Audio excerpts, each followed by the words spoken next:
জয় শিয়ারাম। আমার অকাল নিউরো চ্যানেলে আপনাদের সবাইকে স্বাগতম। আমি ডালি রিয়াং, আইএম টিচার, নিউরোলজি এবং বাস্তু কনসালটেন্ট। বন্ধুরা, আমি আজকে যে টপিকটা নিয়ে এসেছি সেটা হচ্ছে যাদের মূল্যাঙ্ক 4, অর্থাৎ যে কোনো মাসের যারা 4 তারিখ, 13 তারিখ, 22 তারিখ এবং 31 তারিখে জন্ম নিয়েছেন, তাদের পার্সোনালিটি কীরকম, ক্যারেক্টারিস্টিক্স কী রকম, তাদের সুইটেবল প্রফেশন কি হতে পারে, লাকি কালার্স কি, লাকি ডেজ কি, সেটা নিয়ে আমি আলোচনা করব। তার আগে আমি আমার গুরুদেব সন্দীপ বাজারজিকে শতকোটি নমস্কার জানাই, ধন্যবাদ জানাই, যার কাছ থেকে আমি এই নিউরোলজি বিদ্যাকে শিখেছি। আর আপনারা যদি প্রথমবার আমার চ্যানেলে ভিজিট করছেন, please don't forget to like, share and subscribe my channel and সঙ্গে থাকা বেল আইকনটা প্লিজ আপনারা হিট করে দেবেন, যাতে আমার আপকামিং ভিডিওসগুলি আপনাদের মোবাইলে তাড়াতাড়ি চলে আসে, আপনারা সময় মতো যাতে আমার ভিডিওসগুলি দেখতে পারেন। বন্ধুরা, যারা 4 তারিখ, 13 তারিখ, 22 তারিখ এবং 31 তারিখে জন্ম নিয়েছেন, তাদের মূল্যাঙ্ক 4 হলেও ক্যারেক্টারিস্টিক্স বা পার্সোনালিটি কিন্তু সবার সমান নয়। কারণ কি, যেমন 22 তারিখ, এখানে 2 + 2 4 হয়েছে। এখন আমাদের নিম্নজিতে 2 number is denoted by moon. তাহলে এই যাদের মূল্যাঙ্ক 4, যেটা নাকি 22 থেকে এসছে, তাদের মধ্যে চন্দ্রের প্রভাব থাকবে। 13, এখানে 1 + 3 হয়ে 4 হয়েছে। যাদের জন্ম ডেট 13, সেখানে প্রথমে আছে 1 is denoted by sun and 3 is denoted by Jupiter, মানে গুরু বৃহস্পতি। এখানে সূর্য এবং গুরু বৃহস্পতির প্রভাব থাকবে। যাদের 31 ডেট অফ বার্থ, সেখানে গুরু বৃহস্পতি এবং সূর্যের প্রভাব থাকবে। সো বেসিক যে পার্সোনালিটিটা সেটা সেমই। তো আসা যাক তাদের বেসিক পার্সোনালিটি বা ক্যারেক্টারিস্টিক, সেটা নিয়ে আলোচনা করা যাক। বন্ধুরা, নিম্নজিতে বলা হয় যে number 4 is denoted by Rahu, যার নাকি শুধু মাথাতে আছে, দেহতা নেই। আমাদের হিন্দু মাইথোলজিতে বলা হয়েছে যে সমুদ্র মন্থনকালে, অমৃত বন্টনের সময় ভগবান বিষ্ণু রাহুর শিরচ্ছেদ করে দিয়েছিলেন। তো ওর মাথার অংশটা হয়ে গেল রাহু অ্যান্ড দেহটা হয়ে গেল কেতু। রাহু কোনো একটা গ্রহ নয়, ডিসিসে বলা হয় এটা মানে ছায়া গ্রহ, আমাদের হিন্দু মাইথোলজিতে বলা হয়েছে। So in the solar system Rahu and Ketu do not exist. এটা শুধু ছায়া গ্রহ বলা হয়েছে রাহু এবং কেতুকে। এখন যাদের মূল্যাঙ্ক 4 মানে রাহু, তারা কিন্তু খুব ডমিনেটিং নেচার হয়, তারা খুব ডিসিপ্লিনড হয়। যে কোনো কাজকে তারা যদি হাতে নেয়, তারা আজ করবে কাল করবে এরকমভাবে তারা রাখে না, যখন তখন কাজটা ছেড়ে নেয়। তারা হচ্ছে খুবই সময়ের মতো কাজ করা মানুষ, এবং তারা সবসময় পরিষ্কার পরিচ্ছন্নভাবে থাকতে তারা কিন্তু পছন্দ করে। রাহু যেহেতু দেহটা নেই, মাথা শুধু একজিস্ট করে, মানে মাথার এই অংশটা একজিস্ট করে, তো তারা খুব ব্রেনি হয়। যে সকল কাজ তাদের ব্রেন দিয়ে করতে হয়, সেখানে কিন্তু তাদেরকে কেউ হারাতে পারে না। আপনি কোনো সমস্যায় পড়েছেন, কোনো প্রবলেম সলভ করতে পারছেন না, আপনারা যাদের মূল্যাঙ্ক 4 ওনাদের কাছে যান, তাদের কাছে যে কোনো সমস্যার সমাধান ওরা কিন্তু করে দিতে পারে। যেখানে আপনার কোনো সমস্যার সমাধান করার জন্য আনসার আপনি খুঁজে পাচ্ছেন না, তারা ওইখান থেকেই আপনাকে সমাধান এমনভাবে খুঁজে দেবে, আপনি অবাক হয়ে যাবেন, যে আপনি ভাববেন যে আপনি ওর মতো কেন ভাবতে পারেন না।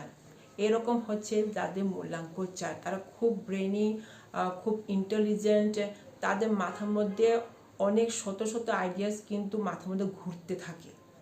যেসব বাচ্চাদের মূল্যাঙ্ক 4 অর্থাৎ 4, 22, 13 বা 31, তাদের মধ্যে একটা জিনিস দেখবেন, আপনাদের বাড়িতে যদি কোনো ছোট বাচ্চা থাকে যার জন্মদিন 13, 22, 31 বা 4, দেখবেন তারা একটু চঞ্চল প্রকৃতির হয়।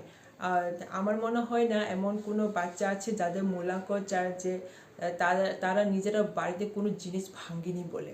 আমার একজন পরিচিত একজন আমার ননদ হয়, ওনার ছেলে যদি আমাদের বাড়িতে আসে তাহলে কোনো না কোনো জিনিস সে ভাঙবে। সেটা ওর অজান্তে হয়ে যায়, সে ইচ্ছাকৃতভাবে করে না। ওকে যখন জিজ্ঞেস করে সে বলে আমি তো ইচ্ছা করে করিনি, সেটা নিজে থেকে ভেঙে গেছে। আর দেখবেন এই ধরনের ছেলে বা মেয়েরা যারা ছোট বাচ্চা দেখবেন তারা এক জায়গা বসে স্থির হয়ে তারা পড়তে পারে না, বসে থাকতে পারে না, তাদের মধ্যে মানে ধৈর্যশীলতা খুব কমই থাকে। তাদের মধ্যে একটা জিনিস দেখা গেছে, মনে করুন সমাজে একটা নিয়ম অনেক বছর ধরে যুগ যুগ ধরে চলে আসছে আর সেটা সবার জন্য ভালো নয়, তারা কিন্তু ওইসব দেখে কিন্তু তারা বসে থাকতে পারে না। তারা এই যে নিয়মটা যেটা সবার জন্য ভালো নয়, সেই নিয়মকে তারা কিন্তু পাল্টাতে চায়, যেটা সমাজে অনেক দিন যুগ যুগ ধরে কিন্তু চলে আসছে। তারা সমাজে নতুন কিছু করার ক্ষমতা রাখে। নাম্বার 4 যাদের মূল্যাঙ্ক 4, তারাই কিন্তু সমাজকে পরিবর্তন করার ক্ষমতা রাখে। তাদের মধ্যে নতুন উদ্ভাবনী শক্তি কিন্তু জন্মায়। এসব মানুষরা রিবেলিয়াস পারসন হওয়ার জন্যে সমাজকে পরিবর্তন করা, সমাজকে নতুন রূপ দেওয়ার কিন্তু ক্ষমতা রাখে। এইসব মানুষদের মধ্যে এই জিনিসটাও দেখা গেছে যে তারা যদি সৎ সঙ্গতি পায়, মানে তারা যদি ভালো বন্ধু বান্ধব পায়, মা বাবা যদি ভালো সংস্কার দিয়ে ওদেরকে ভালো করে, তারাও কিন্তু সমাজে বিরাট ধরনের ভালো কাজ করতে কিন্তু পারে। আর এইসব মানুষরা যদি অসৎ সঙ্গতি পায়, মানে খারাপ বন্ধু বান্ধব সঙ্গে যদি চলে, মা বাবা যদি সেই রকম সংস্কার দিয়ে পালন পোষণ করতে না পারে, তাহলে কিন্তু এসব মানুষগুলি কিন্তু খুব খারাপ প্রকৃতির হয়ে যায়। আপনারা দেখবেন যত বড় বড় গুন্ডা হয়েছে, এই পৃথিবীকে ধ্বংস করেছে, তাদের বেশিরভাগ কিন্তু মূল্যাঙ্ক 4। আপনারা এটা গুগলে কিন্তু সার্চ করে দেখবেন। যাদের মূল্যাঙ্ক 4 অর্থাৎ যারা 4 তারিখ, 13 তারিখ, 22 তারিখ এবং 31 তারিখে জন্ম নিয়েছেন, তাদের মধ্যে সবথেকে নিম্নজিতে বলা হয়েছে যে 22 হলো সবথেকে পাওয়ারফুল নাম্বার এবং সবথেকে ওয়ার্স্ট বা আনলাকি নাম্বার কিন্তু 13কে ধরা হয়েছে। কিন্তু আমার মতে 13 is not an unlucky number. কারণ কি, যে 13টা আপনারা দেখুন 1+3 হয়ে 4 হয়েছে। 1 হচ্ছে সূর্য এবং 3 হচ্ছে জুপিটার। তাহলে 1+3 মানে সূর্য আর জুপিটার মিলে যদি 4 হয়, তাহলে এটা আনলাকি কী করে হয়? তার মানে হচ্ছে একদিকে নাম্বার 4কে বলা হচ্ছে তামসিক নাম্বার, মানে নাম্বার 1 এবং 3 যখন একসঙ্গে হয়, সূর্যের যে এত পাওয়ারফুল নাম্বার এবং 3 যে পাওয়ারফুল নাম্বার একসাথে হয়, যে নাম্বার যে ভাইব্রেশন এই দুটা নাম্বার মিলে জন্ম হয়, সেই ভাইব্রেশনটা কি হয়, মানব দেহটার মধ্যে সহ্য না করতে পারে, সেটা মানে রাহুরই একটা মানে ক্যারেক্টারিস্টিক তৈরি হয়ে যায়। তো নাম্বার 1 সূর্যের এবং নাম্বার 3 জুপিটার যে পাওয়ারফুল ভাইব্রেশনটা জন্ম হয়, সেই ভাইব্রেশনকে যদি আমরা মেডিটেশনের মাধ্যমে কন্ট্রোলে রাখি, তাহলে কিন্তু 13 ইজ দ্য বেস্ট এবং লাকি নাম্বার কিন্তু হতে পারে। যাদের জন্ম ডেট 13, ঠিক আছে, তাদের মধ্যে কিন্তু অনেকে মানে বড় বড় ফিল্ডে কিন্তু সাকসেস হয়েছেন এবং তারা সুখে আছেন। তাহলে কি করে এই 13 নাম্বার আনলাকি হয় বলুন তো? যেমন আপনারা স্ক্রিনে দেখতে পাচ্ছেন সানি লিওন 13 মে 1981, জুহি চাওলা 13 নভেম্বর 1967, শ্রীদেবী 19 অগস্ট 1963, শ্রী শ্রী রবিশঙ্কর 13 মে 1956। তাহলে আপনারা দেখতে পাচ্ছেন যে যাদের 13 ডেট অফ বার্থ, তাদের ঘাবড়ানোর কিছু নেই। তারা কিন্তু সমাজে বড় বড় পদে কিন্তু চাকরি করছে, নিজেকে প্রতিষ্ঠিত করেছে। যাদের মূল্যাঙ্ক 4, আরও কিছু মানুষের উদাহরণ দেওয়া যাক। এখানে আপনারা স্ক্রিনে দেখতে পাচ্ছেন Sardar Vallabhbhai Patel 13 August 1875, Amit Shah 22/6 1964, Barack Obama 4 August 1961। এবার আসা যাক যাদের মূল্যাঙ্ক 4 তারা কোন কোন প্রফেশনে যেতে পারে। স্ক্রিনে আপনারা দেখতে পাচ্ছেন IT sector, any type of work with hands, policeman, army, law sector, surgical doctor, salesman বা ফিল্ম ইন্ডাস্ট্রিতেও আপনি যেতে পারেন। যাদের মূল্যাঙ্ক 4 তাদের সম্পর্কে একটা কথা বলা হয়েছে, তাদের নেচারটা একটা দাবাং প্রকৃতি। তাদের গুসা মানে রাগ নাকি সবসময় নাকে থাকে, মানে সবসময় রাগটা মাথা চড়া করে রাখে তারা। আর এদের সম্পর্কে বলা হয়েছে যাদের সঙ্গে তারা বন্ধুত্ব করেছে তাদের সঙ্গে তারা কিন্তু মানে বন্ধুত্ব রাখবে সততার সাথে। আর যদি একবার ওদের সঙ্গে আপনি শত্রুতামি করেছেন ওরা কিন্তু আপনাকে সহজে কিন্তু ছাড়বে না। এসব মানুষরা কিন্তু একটা স্টাবার্ন প্রকৃতি হয়, মানে জিদ প্রকৃতি হয়। তারা যে জিনিসটা বিশ্বাস করেছে সেটাই সঠিক, ওই ফিক্সড আইডিয়া থেকে, মানে তারা একবার একটা মাথায় আইডিয়া ফিক্স করে ফেলেছে, তো ওই আইডিয়া থেকে ফিক্স আইডিয়া থেকে আপনি কিন্তু সহজে তাদেরকে কিন্তু সরাতে পারবেন না। তারা হচ্ছে এমন জিদ্দি এবং স্টাবার্ন মানুষ।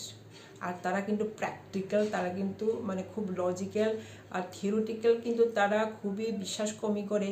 যে কোনো জিনিসকে তারা খতিয়ে দেখবে তারপরে তারা কিন্তু ওই জিনিসকে বিশ্বাস করবে। এটা কিন্তু নাম্বার 4 মধ্যে দেখা গেছে। এবার আসা যাক তাদের লাকি কালার্স নিয়ে।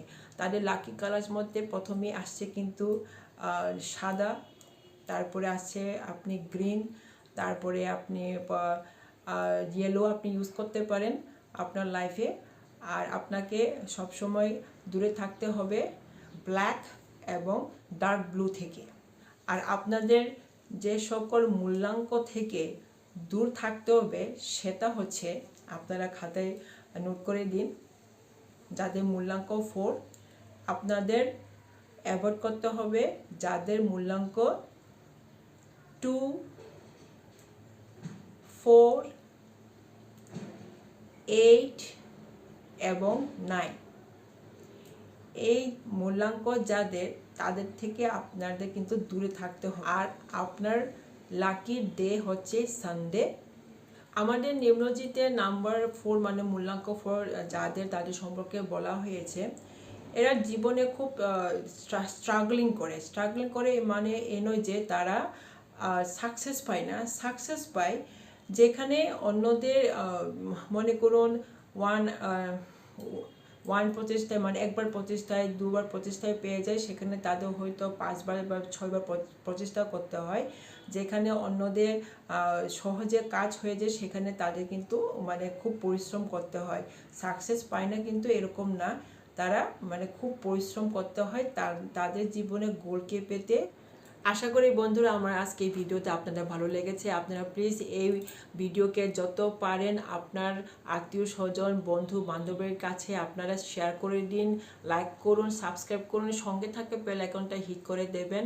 আর আপনারা যদি আমার কাছ থেকে কনসালটেশন নিতে চান আমি নিচে দেওয়া নাম্বারে আপনারা আমাকে কন্ট্যাক্ট করতে পারেন। ধন্যবাদ সঙ্গে থাকার জন্য।